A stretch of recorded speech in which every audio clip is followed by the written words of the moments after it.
I welcome you to learn English. ஒரு English sentence கொடுத்துருவேன். அந்த இங்கிலீஷ் சென்டென்ஸுடைய மீனிங்கை நீங்கள் கண்டுபிடிக்கணும். தென் அந்த சென்டென்ஸ் கீழே கொடுத்துருக்கிற 4 ஆப்ஷன்ஸில், அதாவது 4 டென்சஸ் நேம்ஸ் கொடுத்துருக்கேன். அதில் எந்த டென்ஸில் இருக்குது அப்படிங்கிறத நீங்கள் சொல்லணும். எந்த டென்ஸில் இருக்குது அப்படிங்கிறத கண்டுபிடிச்சிட்டு இதே சென்டென்ஸ் மற்ற டென்சஸில் இருந்துச்சுன்னா எப்படி இருக்கும் அப்படிங்கிறதே நீங்கள் சொல்லி பார்க்கணும். Simple present, simple past, present continuous, present perfect tense. இந்த 4 டென்சஸையும் அடிக்கடி நம்ம இங்கிலீஷில் பேசுகிறப்ப எழுதுகிறப்ப யூஸ் பண்ணுவோம். இந்த டென்சஸுடைய ஸ்ட்ரக்சர்ஸை ஞாபகம் வச்சுக்கிற மாதிரி இந்த எக்ஸசைஸ் இருக்கும். அவுட்லைன் மட்டும் பாருங்கள். சிம்பிள் ப்ரெசன்ட் டென்ஸ் எப்படி இருக்கும், அதாவது நிகழ்கால நிகழ்வுகள், உலக உண்மைகள், இதெல்லாம் சொல்கிறப்ப சிம்பிள் ப்ரெசன்ட் டென்ஸில் சொல்லுவோம். அதே மாதிரி சிங்குலர் சப்ஜெக்ட் வந்துச்சுன்னா வேர்போட எஸ் ஆட் பண்ணுவோம், இல்லைனா இஎஸ் ஆட் பண்ணணும். இந்த மாதிரி வேர்போட எஸ் ஆட் ஆயிருந்துச்சுனால அது சிம்பிள் ப்ரெசன்ட் டென்ஸில் இருக்கிற சென்டென்ஸ்னு அர்த்தம். சிம்பிள் பாஸ்ட் டென்ஸ் எப்படி கண்டுபிடிக்கிறது? கடந்த கால நிகழ்வுகள், அதாவது 5 அல்லது 6 மணி நேரத்துக்கு முன்னாடி நடந்த நிகழ்வுகளை சொல்கிறதுக்கு சிம்பிள் பாஸ்ட் டென்ஸ் தான் யூஸ் பண்ணுவோம். வேலையை குறிக்கும் வார்த்தை, அதாவது வினைச்சொல், வேர்ப், அந்த வேர்ப் பாஸ்ட் ஃபார்மில் இருந்துச்சுன்னா அது சிம்பிள் பாஸ்ட் டென்ஸில் இருக்குது அப்படின்னு அர்த்தம். 4 டென்சஸில் இது 3வது டென்ஸ், ப்ரெசன்ட் கண்டினியூஸ் டென்ஸ், நிகழ்காலத்தில் நடந்துக்கிட்டு இருக்குது, இன்னும் முடியல. இதை எப்படி கண்டுபிடிக்கிறது அப்படின்னா is plus verb plus ING இருக்கும். அதாவது இஸ் ஈட்டிங், ஆர் டூயிங் அப்படின்னு இருக்கும். வேர்போட ஐஎன்ஜி ஆட் ஆகிருக்கும். ப்ரெசன்ட் பர்ஃபெக்ட் டென்ஸ், இது ஒரு முக்கியமான டென்ஸ். அதாவது நிகழ்காலத்தில் இப்போ தான் நடந்து முடிஞ்சிருக்கு அப்படிங்கிற மாதிரி விஷயங்களை நம்ம ப்ரெசன்ட் பர்ஃபெக்ட் டென்ஸில் சொல்லுவோம். ஹேஸ் யூஸ் பண்ணி சொல்லுவோம், இல்லைனா ஹேவ் யூஸ் பண்ணி சொல்லுவோம். அதாவது பாஸ்ட் பார்ட்டிசிபிள் வேர்புக்கு முன்னாடி ஹேஸ் இருக்கும், இல்லைனா ஹேவ் இருக்கும். ஓகே, இப்போ எக்ஸசைஸ்க்கு போகலாம். இப்போ நான் ஒரு வாக்கியம் கொடுத்துருவேன். அந்த சென்டென்ஸுடைய மீனிங்கை ஃபர்ஸ்ட் கண்டுபிடிக்கணும். தென் கீழே கொடுத்துருக்கிற 4 டென்சஸில் அந்த சென்டென்ஸ் எந்த டென்ஸில் இருக்குது அப்படிங்கிறத கண்டுபிடிக்கணும். I welcome you to this channel CENTAC. Spoken English videos, English grammar explanation videos எல்லாம் அந்த சேனல் அப்லோட் பண்ணியிருக்கேன். ப்ராக்டிஸ் பண்ணிட்டே இருங்க, கண்டிப்பாக டெவலப்மெண்ட் இருக்கும். ஹாவ் யூ மெட் பிஃபோர் எனிவேர்? ஹாவ் யூ மெட் எனிவேர் பிஃபோர்? இந்த 2 டைப்லேயும் இதை சொல்லலாம். இந்த கொஸ்டின் எந்த டென்ஸில் இருக்குது, அதுக்கு முன்னாடி இந்த கொஸ்டினுடைய மீனிங் என்ன அப்படிங்கிறதையும் கண்டுபிடிங்க. வீடியோ பாஸ் பண்ணிவிட்டு ட்ரை பண்ணுங்கள். ஆன்சர் ஃபியூ செகண்ட்ஸில் டிஸ்பிளே ஆகும். நீங்கள் இதுக்கு முன்னாடி மீட் பண்ணியிருக்கீங்களா? ஹாவ் யூ மெட் பிஃபோர் எனிவேர்? எங்கேயாவது மீட் பண்ணியிருக்கீங்களா? இந்த மாதிரி கேட்குறதுக்கு ப்ரெசன்ட் பர்ஃபெக்ட் டென்ஸ் யூஸ் பண்ணலாம். ஓகே, இதுக்கு முன்னாடி என்னைய பார்த்துருக்கீங்களா? ஹாவ் யூ மெட் மீ எனிவேர் பிஃபோர்? இதுக்கு முன்னாடி என்னைய பார்த்துருக்கீங்களா? ஹாவ் யூ மெட் மீ? ஸோ இந்த ஹாவ் வந்திருக்கு, மெட் அப்படின்னு பாஸ்ட் பார்ட்டிசிபிள் வந்திருக்கு. ஸோ ஹேஸ், ஹாவ் வந்து அதை ஃபாலோ பண்ணி பாஸ்ட் பார்ட்டிசிபிள் வேர்ப் வந்துச்சுனாலே அது ப்ரெசன்ட் பர்ஃபெக்ட் டென்ஸ் அப்படின்னு அர்த்தம். சிம்பிள் பாஸ்ட் டென்ஸில் இந்த கொஸ்டின் எப்படி இருக்கும்? Did you meet anywhere? Okay, did you meet anywhere? கொடுத்துருக்கிற இங்கிலீஷ் சென்டென்ஸோட ஸ்ட்ரக்சரை நல்லா அப்சர்வ் பண்ணுங்கள்.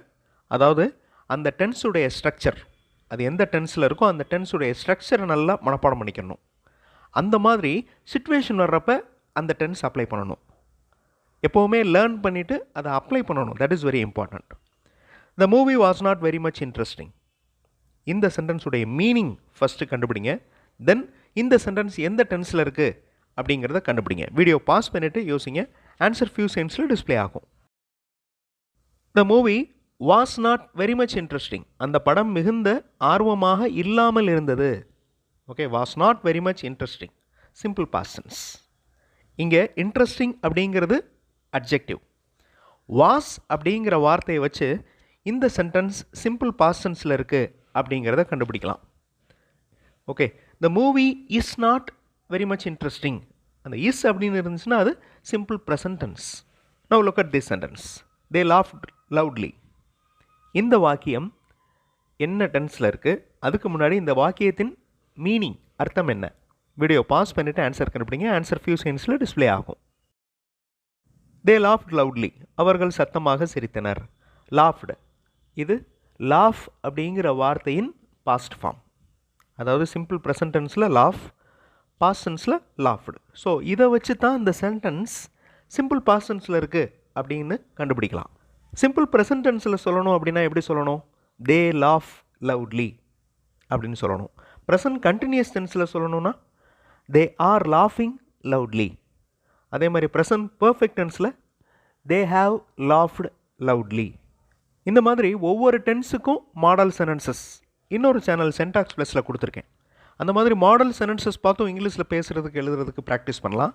அந்த சேனல் வீடியோஸும் பாருங்கள், கண்டிப்பாக உங்களுக்கு யூஸ்ஃபுல்லாக இருக்கும். கொடுத்துருக்கிற வாக்கியத்தில் ஏதாவது ஒரு கீவேர்டு இருக்கும். அந்த கீவேர்டு வச்சு தான் அது எந்த டென்ஸில் இருக்குது அப்படின்னு கண்டுபிடிக்கலாம். ஐ usually like to drink coffee. Video pause பண்ணிவிட்டு இந்த வாக்கியம் எந்த டென்ஸில் இருக்குது, அதே மாதிரி இந்த வாக்கியத்தோடைய மீனிங் என்ன அப்படிங்கிறதையும் கண்டுபிடிங்க. ஆன்சர் ஃபியூ செகண்ட்ஸில் டிஸ்ப்ளே ஆகும். வழக்கமாக பண்ணுறது, ரெகுலராக பண்ணுறது, யூஸ்வலாக பண்ணுறது, இது எல்லாமே சிம்பிள் ப்ரெசன்ட் டென்ஸ் தான். ஓகே, வழக்கமாக செய்கிற ஒரு செயலை சொல்கிறப்ப சிம்பிள் ப்ரெசன்ட் டென்ஸில் தான் சொல்லணும். ஐ யூஸ்வலி, இந்த யூஸ்வலி அப்படிங்கிற வார்த்தையை வச்சு கண்டுபிடிச்சிடலாம். I usually like to drink coffee. நான் வழக்கமாக காஃபி குடிக்க விரும்புவேன். Simple present tense. Present continuous டென்ஸில் இந்த வாக்கியத்தை சொல்லணும் அப்படின்னா I am drinking coffee. Present perfect டென்ஸில் சொல்லணும் அப்படின்னா ஐ ஹாவ் ட்ரங்க் காஃபி. அதே மாதிரி சிம்பிள் பாஸ்ட் டென்ஸில் சொல்லணுன்னா I drank coffee. So drink, drank, drunk. Present, past, past participle. We went to college by bus on Monday. இந்த சென்டென்ஸுடைய meaning first கண்டுபிடிங்க. தென் கீழே கொடுத்துருக்கிற 4 ஆப்ஷன்ஸில் எந்த ஆப்ஷன் கரெக்ட், அதாவது இந்த சென்டென்ஸ் எந்த டென்ஸில் இருக்குது அப்படிங்கிறத கண்டுபிடிங்க. ஆன்சர் ஃபியூ செகண்ட்ஸில் டிஸ்ப்ளே ஆகும். We went to college by bus on Monday. நாங்கள் திங்களன்று கல்லூரிக்கு பேருந்தில் சென்றோம். சென்றோம், ஓகே, கடந்த காலம், சிம்பிள் பாஸ்ட் டென்ஸ். went அப்படிங்கிற வேர்பை வச்சு நம்ம கண்டுபிடிச்சிடலாம். went அப்படிங்கிற வேர்ப், மெயின் வேர்ப் என்னது? go. go அப்படிங்கிற வேர்போட past form went. Past participle gone. இதுவே சிம்பிள் ப்ரெசன்ட் டென்ஸில் சொல்லணும் அப்படின்னா we go to college அப்படின்னு சொல்லணும். ப்ரெசன்ட் கண்டினியூஸ் டென்ஸில் சொல்லணும்னா we are going to college. Present perfect tense we have gone to college. The participants have met the principal. Video pause பண்ணிவிட்டு இந்த சென்டென்ஸோடைய மீனிங்கை first கண்டுபிடிங்க. தென் கீழே கொடுத்துருக்கிற ஆப்ஷன்ஸில் எந்த ஆப்ஷன் கரெக்டாக வரும் அப்படிங்கிறத கண்டுபிடிங்க. ஆன்சர் ஃபியூ செகண்ட்ஸில் டிஸ்ப்ளே ஆகும். த பார்ட்டிசிபென்ட்ஸ் ஹேவ் மெட் த பிரின்சிபால். பங்கேற்பாளர்கள் முதல்வரை சந்தித்து விட்டனர். இப்போ தான் முடிச்சுட்டு வராங்க, பார்த்துட்டு வராங்க அப்படின்னு அர்த்தம். ஏன்னா இந்த சென்டென்ஸ் ப்ரெசன்ட் பர்ஃபெக்ட் டென்ஸில் இருக்குது. ஒரு செயல் நிகழ்காலத்தில் நடந்து முடியுது அப்படின்றத ப்ரெசன்ட் பர்ஃபெக்ட் டென்ஸில் சொல்லணும். சிம்பிள் ப்ரெசன்ட் டென்ஸில் இந்த சென்டென்ஸ் எப்படி சொல்கிறது? The participants meet the principal. Present continuous டென்ஸில் the participants are meeting the principal. Simple past டென்ஸில் the participants met the principal. He has just now gone to market. Video pause பண்ணிவிட்டு answer கண்டுபிடிங்க. Answer few செகண்ட்ஸில் display ஆகும். இந்த சென்டென்ஸோடைய meaning அவர் இப்போது தான் மார்க்கெட்டுக்கு சென்றார். இப்போ தான் போகிறார். ஸோ இப்போ தான் நடந்து முடிஞ்சிருக்கு, ப்ரெசன்ட் பர்ஃபெக்ட் டென்ஸ். அதே மாதிரி ஹேஸ் வந்திருக்கு, அதே மாதிரி கான் அப்படிங்கிற வார்த்தையும் வந்திருக்கு. ஸோ ஹேஸ் கான் வந்துச்சுனாலே ப்ரெசன்ட் பர்ஃபெக்ட் டென்ஸ். ஓகே, இதை சிம்பிள் ப்ரெசன்ட் டென்ஸில் சொல்லணும் அப்படின்னா he go to market. Present continuous tense he is going to market. Simple past tense he went to market. The farmers and the students are participating. இந்த சென்டென்ஸுடைய meaning first கண்டுபிடிச்சிட்டு தென் இந்த sentence எந்த டென்ஸில் இருக்குது அப்படிங்கிறத கண்டுபிடிங்க. ஆன்சர் ஃபியூ செகண்ட்ஸில் display ஆகும். வீடியோ பாஸ் பண்ணிவிட்டு கண்டுபிடிங்க. ஐஎன்ஜி வந்திருக்கு வேர்போட, அதாவது பார்ட்டிசிபேட் அப்படிங்கிற வேர்போட ஐஎன்ஜி ஆட் ஆயிருக்கு. ஆர் பார்ட்டிசிபேட்டிங் அப்படின்னு இருக்குது. So present continuous tense. Simple present டென்ஸில் இதை சொல்லணும் அப்படின்னா the farmers and the students participate. Present perfect டென்ஸில் சொல்லணும் அப்படின்னா the farmers and the students have participated. Simple past டென்ஸில் the farmers and the students participated. ரொம்ப சிம்பிளான ஒரு சென்டென்ஸ், ஈஸியாக உங்களுக்கு புரியும். My name is Preetha. என்னுடைய பெயர் பிரீதா. இது எந்த டென்ஸில் இருக்குது? ஈஸியாக கண்டுபிடிச்சிடலாம். இந்த மாதிரி நேம் சொல்கிற சென்டென்சஸை வேறு டென்சஸில் சொல்ல முடியாது. சிம்பிள் ப்ரெசன்ட் டென்ஸில் மட்டும்தான் சொல்லணும். இந்த எக்ஸசைஸ் ஒரு இம்பார்ட்டண்ட் எக்ஸசைஸ். இந்த 4 டென்சஸுடைய ஸ்ட்ரக்சரை ஞாபகம் வச்சுக்கிற மாதிரி ஒரு இம்பார்ட்டண்ட் எக்ஸசைஸ். ஸோ இந்த எக்ஸசைஸை அடுத்த வீடியோலையும் கண்டினியூ பண்ணுவோம். தேங்க்ஸ் ஃபார் வாட்சிங் and thanks for your valuable comments.